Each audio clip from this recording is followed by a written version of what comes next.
Doutor Norberto Weber-Verli, essa temperatura nos ajuda, prejudica o organismo, nós já falamos sobre isso, mas não custa falar de novo, né?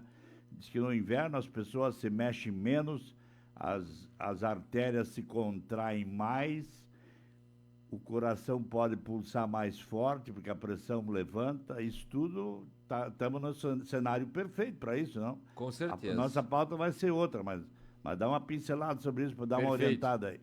Professor, então, primeiramente, bom dia a todos os nossos ouvintes aí também, né? Um grande carinho todo o Instituto Mineiro, doutor Norberto aqui, mais uma sexta-feira. Realmente, tudo que o senhor trouxe aqui com relação a baixa ingesta de água no inverno, justamente porque a gente sente pouco calor, né? Número 2, a inoperância ou sedentarismo, justamente porque as pessoas têm uma certa aversão ao frio e a dificuldade de se movimentar, justamente porque a temperatura também torna o nosso organismo mais contraído, mais rígido, né? Sim. Isso tudo predispõe ao organismo a ter uma espécie de hipotermia, baixa das temperaturas. Então, a orientação central e primordial é o aquecimento de todas as topografias mais frágeis, né, do nosso organismo, que possam estar mais suscetíveis a infecções ou a comprometimentos gerais. Então, aquele paciente, principalmente idoso, né, que tem alguma dificuldade maior, esse paciente ele tem que estar muito bem atento ao aquecimento das extremidades com luvas, com meias, né? E as entradas de ar, certo? Então, assim, o aquecimento do pescoço é importantíssimo. Então, usar casacos de gola, blusões de gola, cachecóis, né? Usar muitas vezes, inclusive, pomadas labiais, né? Batons de lubrificação labial sem cor no homem ou com cor na mulher, né? Como preferirem, mas que tenham um certo poder de deixar as nossas mucosas, tanto da boca quanto do nariz, muito mais aquecidas, que é por ali que o ar entra. Agora o Parazinho nos trouxe a informação de 11 graus, mas já estava entrando a 9 graus de manhã, creio que potencialmente na madrugada até menos do que isso, né? Sim. Aos nossos vigilantes, bombeiros, policiais, a todos esses médicos, inclusive técnicos de enfermagem que trabalham à noite, se expõem a essas situações, profissionais do SAMU. Então a gente tem que estar muito atento, porque isso predispõe à fragilidade do quê? Da mucosa do nariz, professor, da mucosa da boca na nossa respiração, e isso acaba fazendo rachaduras pequenas, mas existentes. Essas rachaduras acabam secando e causando ali sangramentos. E esses sangramentos, muitas vezes, predispõem à entrada de vírus ou bactérias. Além do mais, não necessariamente um sangramento pode ocorrer, mas também pode ocorrer, além do ressecamento, a formação de crostas, né? Que nada mais são do que as próprias secreções que o nosso nariz tem, só que uma vez ressecadas, elas podem descolar e formar dali uma área de entrada de bactérias, vírus e outros micro-organismos, predispondo então às grandes infecções respiratórias que vem por aí. Até a minha irmã agora recentemente passou por um quadro muito parecido, uma pneumonia grave, né? Justamente porque ela também é asmática, lembrando que a asma, a bronquite crônica, a tosse crônica, a rinite alérgica, a rinocinusite, todas essas entidades que eu acabei de citar em número de 5 aqui, aumentam a sua incidência no outono e inverno, que é essa transição que a gente está agora, que vai passar para o inverno agora dia 21, confere, né? Então a gente está nessa transição outono e inverno, que na realidade é o ápice do nosso inverno. Não, né? eu acho que não vai mudar só o calendário. Exatamente. O frio vai continuar Exatamente. Sendo o calendário somente é a única coisa que vai mudar, porque o frio vai continuar, vai permanecer. A gente já está nesse contínuo, né, de baixa da insolação, né, e de esfriamento. E o nosso corpo, como é o nosso maior patrimônio, e não é assim o nosso dinheiro, né, o maior patrimônio nosso é o corpo. Não adianta nada a gente estar com os bolsos cheios de dinheiro, com a conta ou com o melhor carro, se o nosso corpo está doente. Essa é a lição que a gente tem que sempre tirar. Primeiro nós, né, ou seja, a nossa saúde, o nosso bem-estar, a nossa homeostase, o nosso equilíbrio, seja ele orgânico ou mental, e aí depois o material, certo? Certíssimo. Doutor, mas a pauta mesmo eu quero falar sobre distúrbios de circulação. Muita gente sangra pelo nariz, pela boca não sei, o senhor vai me dizer se sangra ou não. Certo. E muitas vezes isso acaba sendo talvez até um sinal de uma futura trombose. Perfeito. Não é isso? Perfeito. Então, assim, ó, é interessante o que o senhor traz hoje, que na verdade são os distúrbios da circulação e da coagulação. Isso é uma coisa muito interessante, a gente pode dar, sim, uma pincelada muito bacana aqui no programa, que é o seguinte, gente. Muitas pessoas têm sangramentos nasais benignos. O que é um sangramento nasal benigno? É por ressecamento, a gente acabou de dar algum spoiler aí, né? Ressecamento nasal. Outros por pequenas malformações vasculares, algumas veias nos cornetos nasais ali, que são essas conchas que aquecem o ar no nosso nariz, que são mais salientes. Outros por alguns pólipos nasais, pequenas verrugas que crescem no nariz, tá certo? Esses são sangramentos benignos que em grande parte a gente vai ali, cauteriza e eles acabam, certo? Outra questão, os sangramentos nasais têm que ser muito bem também atencionados, porque podem sinalizar um aumento da pressão arterial, ou seja, aqueles pacientes que não sabem ser hipertensos ou almejam estar com a pressão correta e na realidade não estão com a pressão muito elevada, podem sangrar pelo nariz. Então, o sangramento nasal pode ser um marcador de descontrole de pressão arterial. Temos que estar atentos. Recentemente recebi um paciente com a pressão de 220 por 120, ou seja, 22 por 12, cujo única e exclusiva queixa dele era: olha, doutor, a cada 4, 5 dias eu tenho um episódio de sangramento no nariz. Então, temos que ter essa cautela também. Contudo, outros pacientes têm o que a gente chama de um distúrbio primário da coagulação, professor. Existe um exame de sangue que a gente chama de plaquetas e tempo de coagulação que nos sinaliza em grande parte os distúrbios da coagulação. Quando a gente está com as plaquetas muito baixas, principalmente abaixo de 50 mil, o normal é acima de 150 mil, mas se a gente está com menos de 50 mil plaquetas, sangramentos espontâneos podem acontecer na gengiva, quando a gente escova os dentes, no nariz, usualmente quando a gente mexe com ele ou até mesmo espontaneamente, certo? Nas fezes, né? E aí, sendo aparente, então, portanto, um sangramento intestinal via conteúdo fecal ou vômitos de sangue. Então, esta é uma situação que temos que estar com muita atenção e cautela, porque aí sim pode sinalizar um quadro muito maior, do tipo algum distúrbio primário da medula óssea, que é a nossa fabricadora das nossas células de sangue e inclusive das nossas plaquetas, né? Então, é interessante a gente estar muito atento, porque inclusive algumas leucemias, né, cursam com plaquetas extremamente baixas. Então, desde doenças benignas até mesmo doenças muito graves, como é o caso da leucemia, podem cursar com plaquetas muito baixas e distúrbios primários da coagulação do sangue. Tá, então, exatamente, eu quero que o senhor defina o que é uma coagulação do sangue. Como é que é? A coagulação... A minha mãe dizia endurece o sangue. Isso. A coagulação do sangue é a capacidade do sangue parar de sangrar após um ferimento, certo? Então, a capacidade de uma artéria ou uma veia ser fechada, ser tamponada, ser colada depois que ela foi machucada pelo próprio sangue. A capacidade do sangue se adesivar, ou seja, parar de eventualmente verter sangue por um vaso. Ponto. É fechar o buraco de um cano, se a gente tivesse que dar um exemplo leigo aqui, certo? O nosso sangue tem essa cola, que são os produtos da coagulação fabricados pelo fígado e as plaquetas, né? Então, toda vez que a gente tem uma machucadura, a gente vê que ela sangra de início, logo depois ela mesma para de sangrar espontaneamente, certo? Então, o nosso sangue já tem essa cola, né, automática dentro dos nossos vasos. Contudo, alguns pacientes têm os distúrbios ou as doenças da coagulação, que ora podem ser para mais, ou seja, coagularem demais e aí causarem trombose, que aí é o sangue muito grosso, como os antigos falavam, tá certo? Ou alguns pacientes podem ter um distúrbio da coagulação que falta essa cola, esse adesivo ali das artérias ou das veias que acabaram de ser rompidas, e aí eles sangram demais, que aí os antigos falavam que o meu sangue está muito fino, né? Então, esses distúrbios de coagulação, eles podem ser para mais, causando trombose, ou pouca coagulação causando sangramentos nasais, certo? Então, isso é uma coisa interessantíssima da gente estar atento. Vou aproveitar o gancho aqui do sangue fino. A minha mãe tinha uma tese de que tomar limão afinava o sangue. Isso é mito ou é verdade? Na realidade, não é mito, é uma verdade sim, só que é uma situação muito, muito, muito, muito sutil, tá certo? O limão, a gente sabe que tem um pH muito ácido, né? O limão, ele é um pH ácido, tanto que ele é azedo na boca, certo? E claro que se ingerido em demasia, em altíssima quantidade, o pH do sangue pode realmente baixar um pouco e deixar o sangue um pouquinho mais fino, tá certo?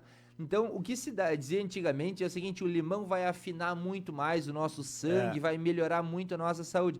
Na realidade tem um efeito, mas é muito mais sutil, muito mais pequeno do que a dimensão muito mais crença do que realidade. Exatamente. Tem fundo de realidade, mas muito pequeno. Agora, o que a gente tem que dizer, sim, que o limão é muito saudável para a nossa saúde, o limão, ele melhora a nossa circulação, é verdade, contudo, a coagulação do sangue, ela é pouco alterada pelo limão. Agora, ele facilita, sim, muita coisa, inclusive ele baixa as pressões arteriais, o limão é uma fruta bacana de ser ingerida, né? Doutor, a trombose é a instância final do entupimento das artérias. Então, assim... a trombose só dá nas panturrilhas das pernas ou não? Bacana, o senhor trouxe realmente o conceito corretíssimo aqui, aliás, tenho que sempre te elogiar porque as suas perguntas são muitíssimo inteligentes e a sua curiosidade é tamanha que aguça muito o leitor, é isso que o leitor e o ouvinte me trazem no consultório. Olha, eu vim aqui porque aquele programa de vocês, além de me resolver grande parte dos problemas, me aguça algumas dúvidas curiosas que eu quero trazer aqui e elogio muito, na realidade, as perguntas do senhor, professor, e eu trago aqui novamente um elogio do Instituto Ineuro em seu nome aqui, o professor Luiz Roque. Então, a trombose, querido, ela pode ser tanto das artérias, causando o quê? Infarto, AVC, como ela pode ser das veias. O lugar mais comum de trombose das veias é realmente onde o senhor citou, nas pernas. Por quê? Porque as pernas, por ação da gravidade, levam o sangue para baixo. Como a gente sabe, né? A Terra puxa tudo para o centro do núcleo da Terra, lá das aulas de física, né? E o sangue, ele desce. Uma vez estagnado, ali é o lugar onde ele fica mais parado. E aonde existe sangue parado, existe mais chance de haver trombose. Então, por isso que a gente sempre diz, para aqueles pacientes que viajam longa distância sem dirigir, olha, o senhor vai ficar parado num ônibus 5, 6, 7 horas até Porto Alegre, Florianópolis, o senhor vai mexer pouco as pernas, o senhor vai passar uma noite sentado, o senhor precisa usar meia elástica, porque a meia elástica vai fazer com que aquele sangue ali parado na panturrilha seja impulsionado para cima e volte para o coração. Aonde tem sangue parado, sangue estagnado, existe uma alta predisposição a existir trombose. E a perna, como o senhor bem sinalizou, o lugar mais perto do solo, é onde o sangue forma uma coluna líquida e é lá que ele fica mais parado, né? Principalmente em pessoas por longo tempo sentadas, sem se mexer. Por isso que sempre a gente fica de dica aqui, ó, quem vai participar de uma reunião, quem vai participar de uma longa viagem, sempre mexer os pés, porque é o momento que a gente mexe o pé, tradicionalmente a gente está mexendo a panturrilha, né? Não é à toa que aqueles profissionais, usualmente que trabalham sentados, tem aquelas espécies de órteses no chão em que eles colocam como se fosse um pedal no chão, assim, para ficar com o pé balançando, que aquilo ali é uma maneira de prevenir realmente que o sangue se acumule e fique por muito tempo parado na panturrilha. Toda vez que a gente faz o movimento de acelerar e frear com os nossos pés ali, a gente está impulsionando o sangue daquela região. Então, trombose venosa pode acontecer em qualquer lugar, mas muito mais nas pernas. Doutor, qual é o sinal de que um paciente está, obviamente, com algum potencial trombose? Primeiro, gente, quem não tinha inchaço na perna começa a notar uma desproporção na grossura, na espessura da perna. Então, a perna começa a inchar. Além de inchar, muitas vezes o paciente sente dor, né? E esse inchaço, usualmente, ele não é um inchaço tão mole, né? Ele é um inchaço duro. A gente coloca o dedo, certo? Aperta, o paciente queixa de dor e quando a gente solta, fica uma espécie de buraco na pele ali, tá certo? De tão inchada fica o que a gente chama de sinal do cacifo, que a gente aperta lá e fica um tempo aquele buraquinho onde a gente apertou até a perna se planificar novamente. Doutor, aqui tem uma pergunta do ouvinte. Ele diz que tem as pernas dele, na altura do tornozelo, aí naquela região, incham muito quando ele fica meio parado. Ele pergunta, isso é sinal de perigo? Olha, é muito importante que tu sofra uma avaliação, porque provavelmente uma destas duas entidades que eu vou citar aqui, tu está sofrendo. A mais comum delas é um problema de válvula das veias da perna. Se são as duas pernas, é muito incomum que a gente tenha trombose dos dois lados ao mesmo tempo, tá? O mais comum é a gente ter trombose em uma das pernas e depois em outra, certo? Então o indivíduo está me contando que os tornozelos ambos incham. O mais comum disso estar acontecendo é que as veias dele estejam com varizes internas, tá certo? Tá? E as varizes nada mais são, professor, do que a incompetência das válvulas das veias. A gente, nas veias das pernas, tem um mecanismo de válvula para que não haja refluxo de sangue, que nem todo o sangue ele desça lá para o pé, tá certo?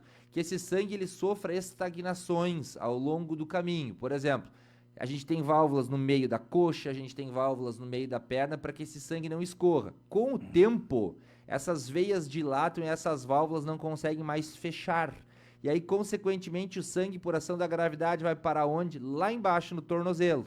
Então, o que mais provavelmente está acontecendo com o nosso amigo ouvinte é que ele está com varizes internas. Então, isso tem que ser visto pelo cirurgião vascular. E faz cirurgia ou não? Olha, muitas vezes há necessidade de manejo, primeiro com remédios, algumas vezes com meias elásticas, e quando é uma varíase de grosso calibre, bastante complexa, a gente tem cirurgia, com certeza, para as varizes, justamente numa prevenção do principal problema que nós estávamos trazendo agora, que é a trombose, porque varizes não tratadas predispõem a um alto risco, professor, de trombose. Aqui tem duas sugestões de pauta, o senhor vai ter que escolher. Né? Uma, Claro. quer que o senhor fale sobre a leucemia. Ótimo, é um ótimo tema para a gente falar. Leucemia, né? É um ótimo tema. E outro, que uma senhora quer que o senhor fale, ela não disse qual é o programa, qual é o dia, né? Aham. Mas ela diz que ela pede que o senhor fale sobre o câncer infantil. Que bacana. Qual é a origem do câncer infantil? Muito bacana, muito inteligente.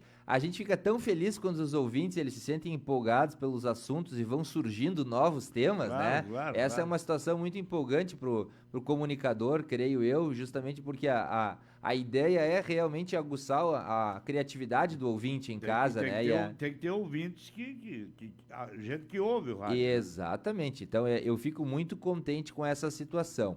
Para a gente poder, de certa forma, encerrar com chave de ouro aqui a situação hoje, eu acho que o professor foi muito feliz na condução do programa, justamente porque a trombose, que é o que nós estávamos falando, principalmente nas pernas, onde é o principal local que ela ocorre, gente, muitas pessoas elas não dão a devida importância, elas acham que é um simples inchaço, que é uma dor momentânea na perna, que é problema de junta. Às vezes confundem com dor muscular. Com dor muscular, acham que é um problema de junta, de músculo, de tendões, de uma simples dor da idade, não dão o devido tratamento, que aliás é feito com remédios, com anticoagulantes, tá certo? Né? E o que vai acontecendo, professor? Esse trombo vai crescendo, tá certo? Ele vai entupindo um pequeno vaso, ele vai subindo e vai entupindo um vaso mais grosso, ele vai subindo e entope um vaso menor, até que esse trombo, professor, ele se desgarra da circulação aonde ele está, ele sai da perna, ele começa a caminhar, ele vai subindo, chega até o coração, do coração ele é impulsionado para o pulmão e dá uma doença fatal, muitas vezes, que é o que a gente chama de embolia pulmonar. O senhor já ouviu falar nesse tema já? Muitas pessoas têm morte súbita com a embolia pulmonar. Outras, felizmente, sobrevivem, chegam ao hospital com dor no peito, falta de ar. Esses são os dois sinais e sintomas principais da embolia pulmonar. E muitas vezes se faz eletro do coração, olha, o coração não infartou. Se faz um raio-x do peito, olha, não tem pneumonia. E muitas vezes, inconsequentemente, esses pacientes vão embora das emergências e morrem, às vezes, em casa. Isso é muito triste. O meu avô até, olha só, hoje trouxe 2 casos, teve dengue há cerca de 1 mês e acabou tendo uma embolia pulmonar. Quase fatal, né? Quase fatal. Felizmente está em casa, em recuperação, já muito melhor, né? Um sobrevivente da embolia pulmonar. Eu trago uma estatística aqui, 33%, 1/3 dos pacientes com embolia pulmonar não descobre o seu diagnóstico e acabam muitas vezes morrendo em casa sem um devido diagnóstico. Então, precisamos, gente, dar atenção. Uma perna inchada não é só uma perna inchada. Uma perna inchada é uma perna doente. que uma perna doente precisa saber o motivo da sua doença. E aí que está a medicina para desvendar, né? E dar os corretos diagnósticos e tratamentos, professor. Perfeito, show de bola. É uma aula de medicina, né? O senhor deve estar dando bacana, na URI, né? Muito bacana. E futuramente vai ser aliás, eu falei na URI. Na Unijuí, né? O senhor faz na Unijuí, né? Mas futuramente vai fazer na URI também. Bacana. Parabéns. Queridos, assim, ó, uma informação só pautando aqui. O próximo, uma sexta-feira, estaremos com certeza ao vivo no programa Rádio Visão. Contudo, a gente vai estar numa cidade chamada Fortaleza, no Ceará, professor, tá certo? Participando e levando 3 trabalhos da região aqui para o congresso chamado Brain, Behavior and Emotions, ou seja, cérebro, emoções e comportamento, que é um congresso mundial que este ano vai ser em Fortaleza, no Ceará. No passado foi no Rio de Janeiro, na cidade maravilhosa. E a gente vai ter o orgulho de estar levando 3 casos santo-angelenses, tá certo? Quando a gente diz casos, 3 descrições de casos, apresentações que a gente vai fazer no congresso lá em Fortaleza, no Ceará. Já iremos terça, toda a equipe do Ineuro, todos os médicos, doutor Rafael, doutor Rui, a gerente Silvia, Norberto, estaremos todos diretamente de Fortaleza, da capital do Ceará. Então vamos, aqui a gente muda a pauta todo dia se precisar. Perfeito. Então vamos, o assunto leucemia e câncer infantil fica para o próximo, para o presencial. Eu quero que lá de Recife, é Recife, né? Não, é Ceará, Fortaleza. Isso o aí. senhor fala exatamente sobre o seminário que o senhor vai estar participando. Ótimo, com certeza. Então falaremos, teremos mais de 8.000 ouvintes lá. Então, assim, o congresso teve sold out é quando os ingressos já foram todos vendidos, né? Em abril, certo? Então, com certeza vai ser um grande propósito e um grande presente a gente participar ao vivo de lá, professor. Show de bola. Obrigado, doutor Norberto.